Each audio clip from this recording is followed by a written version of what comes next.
Welcome to the Abundant Vision Fundraising Podcast. Whether you're a seasoned professional or a first-time fundraiser, we have the advice you need to take your next step towards major gift mastery. And today I'm pleased to have my guest, friend, and mentor, Bill Bartolini, join me today. Welcome, Bill. Why, thank you very much. Hello, Tom. It's good to talk to you again. Oh, you as well. You as well. Gosh, we're so thankful for the fact that you could become available and join us today. You've done a lot in your career. How many years have you been in fundraising, Bill? Well, 40 plus. I think we're close to hitting the 45 mark. It's been a few years, and it goes by very quickly.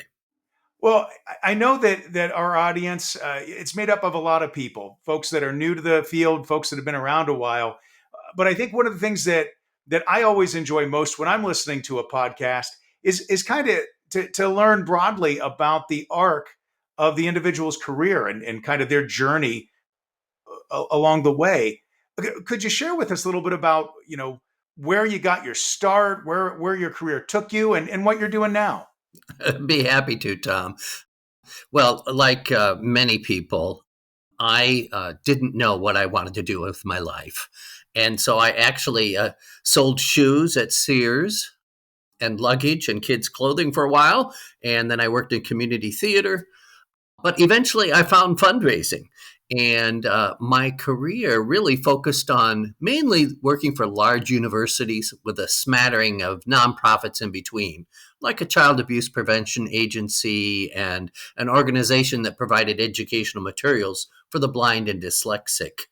So in that process, I've had a great, wonderful breadth of experiences, and I'm very thankful for that. Oh, that's fantastic. So how are you spending your time now?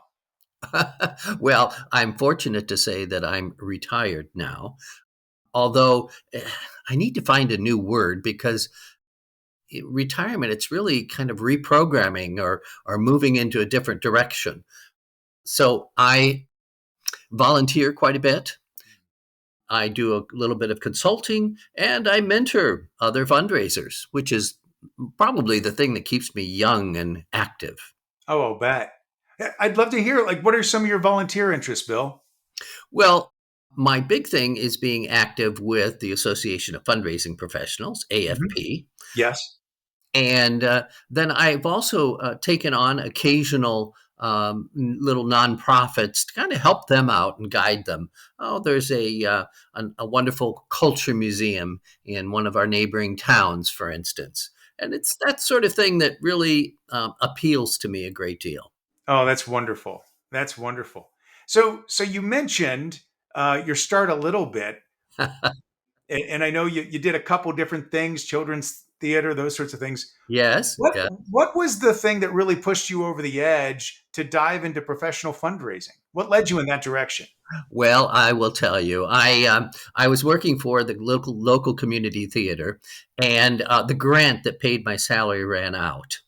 And so it just so happened at the same time that my undergraduate alma mater, Ball State University, Hmm. was trying to get me to work for their new public radio station. And they wanted a director of promotions and development. So I went ahead and, interviewed and took the job. And about, maybe 3 or 6 weeks into the job, my boss said to me, Bill, it's time we do one of those on-air fund drives. And I said, well, John, why are you telling me that? And he said, Bill, you're director of promotions and development, and that's what development is. It's fundraising. And I was shocked, Tom. I had no idea. I said, well, during the interview process, whenever we talked about development, I talked about audience development, building the audience.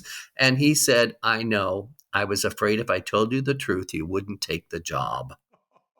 Oh, So we went ahead and we did, one of those wonderful on-air fund drives. Call now, make your pledge. And we did that, maybe 3 weeks later, and we raised $17,864 in 3 days, and I was hooked. I wow. loved it. So Wow. that started it, and I worked in public radio and television for a dozen years before flipping over to other university fundraising. it's funny how you remember those numbers from Yes. early on, the first gift you raised or the first campaign you led. I'm imagining a young William Bartolini right now saying, and if you call right now, we'll throw in a free copy of this cassette tape of Zamfir playing the pan flute. You are absolutely right. Yes, indeed, we did that sort of thing. Yes. Oh, One that's of my favorite experiences with that. mhm. Do you remember Maslow's hierarchy of Sure. motivations, right? Yes. Well, so the idea being, of course, that people have those base motivations at first. You have to have safety, and you work your way up, affiliation, and then at the very top you have self actualization, where you're bigger and broader than yourself. Well, we did one of those on air fund drives, and I thought we're going to go through the steps, and see if we can't move people up to self actualization, which should be where they are when they make a gift.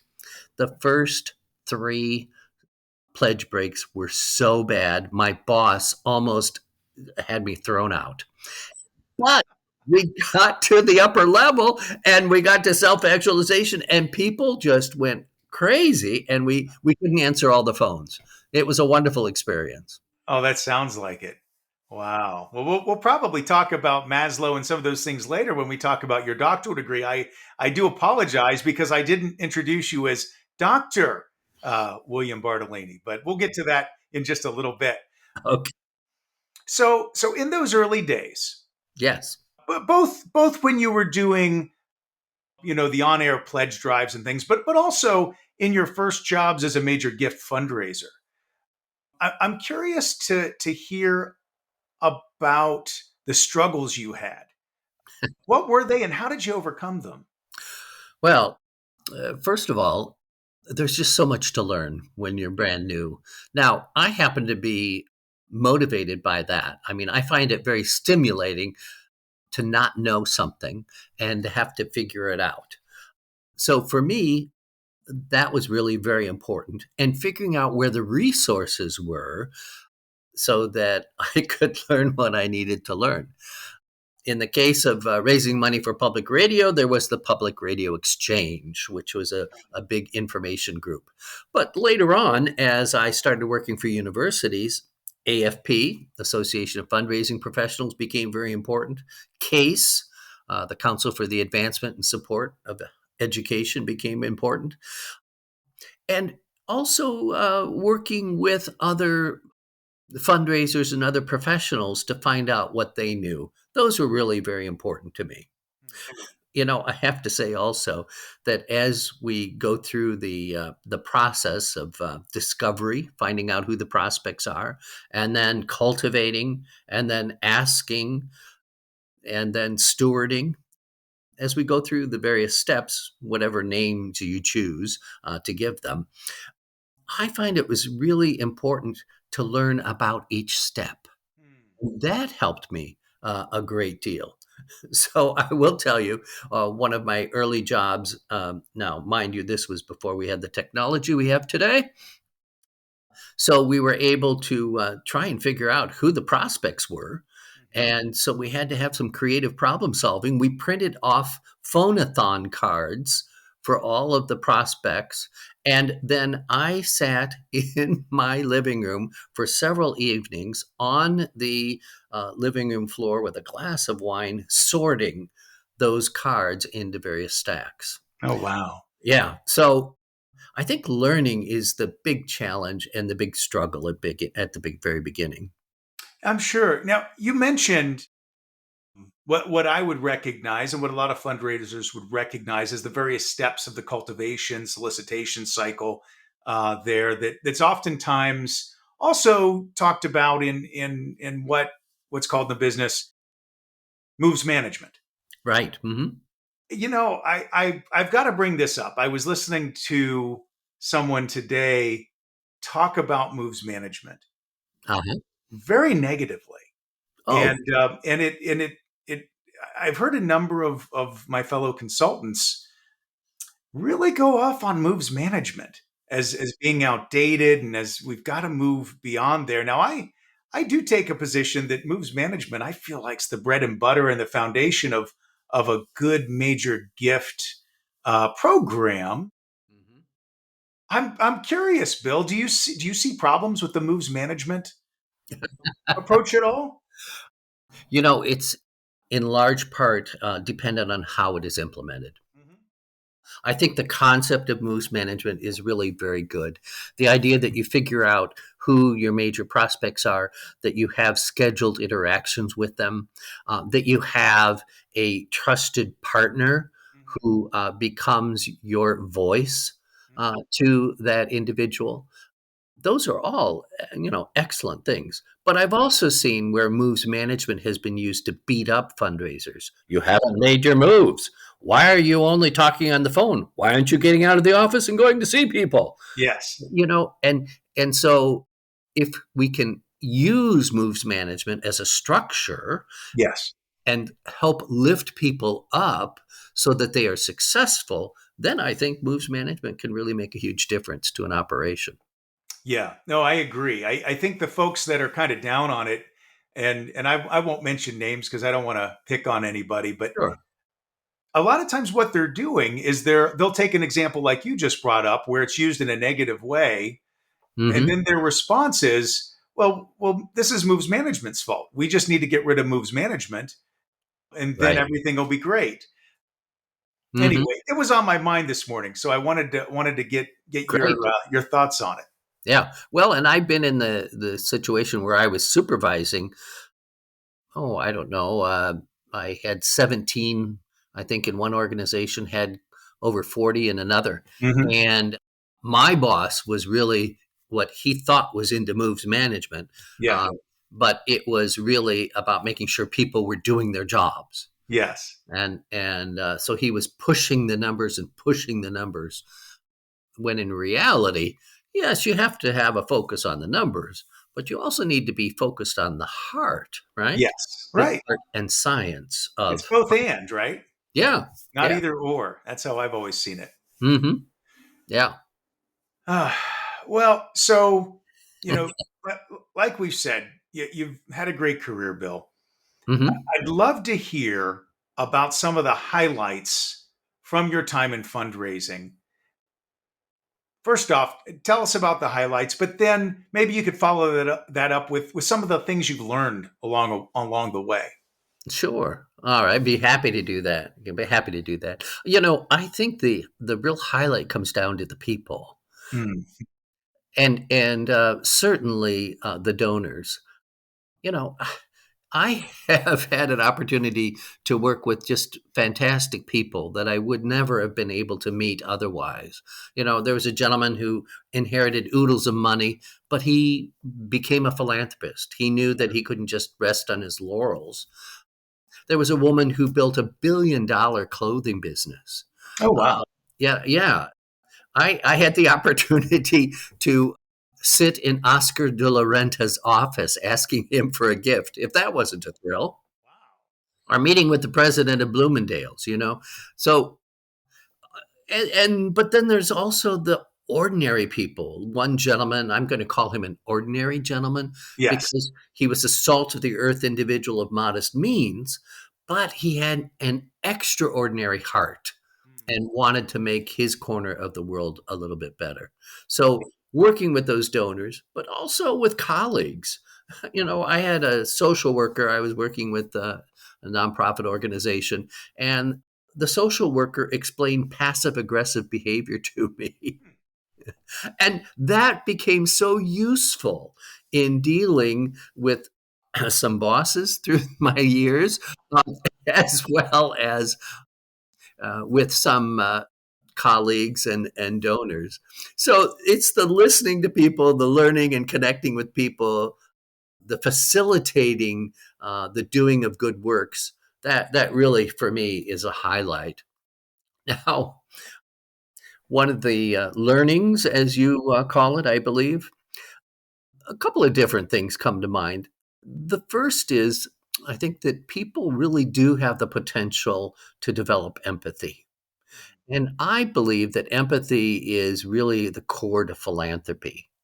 People have to see themselves in somebody else's struggles. They have to identify and then move forward to saying, I want to help that person be lifted up again, to use that phrase. I want to help that person, or, that the animal or whatever that cause is.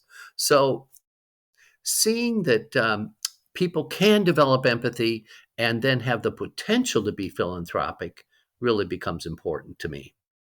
The other learning I'll mention is really a pretty broad one, and that is the technique of fundraising and understanding that through the techniques that vary and differ, whether that is the annual fund or special events or major gifts or principal gifts. It becomes really important to learn each of the techniques that make the science and art of fundraising a reality or successful. What would you say is the biggest difference between major gifts and principal gifts? Besides the size of the gift, obviously. Yeah, the size of the gift, absolutely. And I closed my career doing principal gifts of $5 million or more. That's right.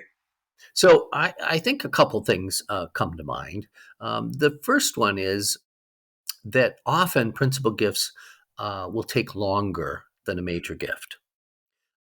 And the biggest reason behind that is generally not the prospect and the prospect thinking, oh my gosh, this is a lot of money, but rather that there are many more people that need to be involved in making the decision to make the gift. So there'll be financial advisors. And what's the best way to make a principal gift in terms of, do we sell this stock? Do we, give this stock rather than sell it, of course? Do we have another tangible asset that we transfer? Do we make the gift as a split or complex gift where there's some things in the estate? There might be some things that are irrevocable and some that are revocable. And then there might be a cash component as well. So it's the complexity of the gift, I think, that really makes the difference. And ideally, that principal gift person will have had a history of major gifts and being involved with the organization. Mm-hmm. Certainly. Certainly. Thank you for that, Bill. Sure. So as you're looking out on the fundraising profession today in 2023, Uh-huh. how's it changed since you've started? Well, I think the big difference, first of all, is in the fundraisers and how they get into fundraising. Yeah, Um, you know, and back in my day, folks were, well, they just kind of fell into it, kind of like my story of being that's right. told, well, you got this job and it's fundraising. But today, we have so many of the newer generations, whether that's X, Y, Z, or whatever letter comes after that. We have so many people who have experienced philanthropy in their high school, in their college, maybe at their sorority fraternity, and they have a passion. So that, I think, is a huge difference that lets the fundraisers of today have a jump start. They have a shorter learning curve than some of the old folks. I feel like I should put on my old person voice on that. Some of us old folks.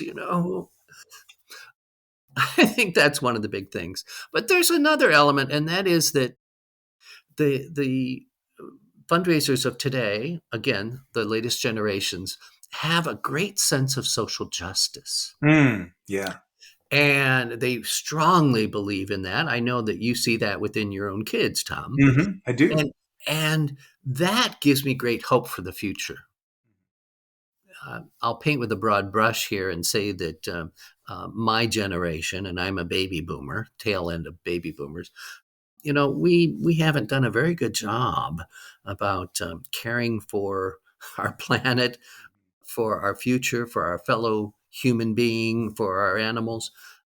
And I think that the next generations are going to do much better at that than we are. This has been a great 20 minutes, Bill. I'm looking forward to hearing more from you on next week's podcast about current trends in fundraising, your PhD thesis, as well as your volunteer work in AFP. Thanks to everyone for listening. Have a great Thanksgiving, and be sure to reach out if you have questions you'd like to see us answer on one of our upcoming podcasts.